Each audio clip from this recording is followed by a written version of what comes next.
নমস্কাৰ। মই আজি আপোনালোকক চাকৰি বিষয়ৰ ওপৰত এটা উপদেশ দিম।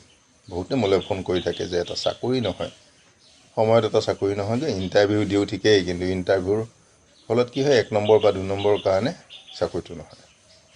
বিভিন্ন কাৰণবশতঃ চাকৰি এটা পোৱা নাই, বহুত কষ্ট কৰিছে, অজস্ৰ চেষ্টা কৰিছে, কিন্তু নহয়।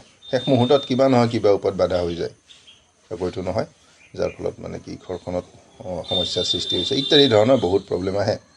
তো সেই ক্ষেত্ৰত মই আজি আপোনালোকক এটা সৰু উপদেশ দিম, যিটো অত্যন্ত ফলপ্ৰসূ হ'ব।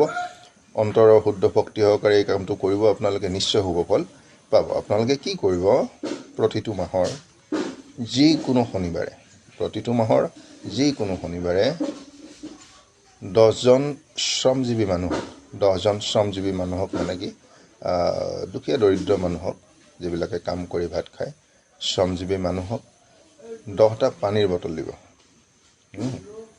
এজনক এটাকে 10জনক দিব, 11জনকো নিদিব, 9জনকো নিদিব, 10জনক 10টা পানীৰ বটল দিব।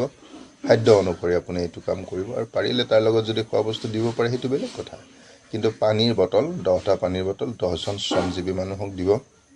মাহৰ প্ৰতিটো শনিবাৰে, এমাহত এবাৰেই দিলে হ'ল, এমাহত এবাৰ। তো এনেকৈ দিয়ক, নিশ্চয় শুভ ফল আপোনালোকে পাব চাকৰিৰ ক্ষেত্ৰত।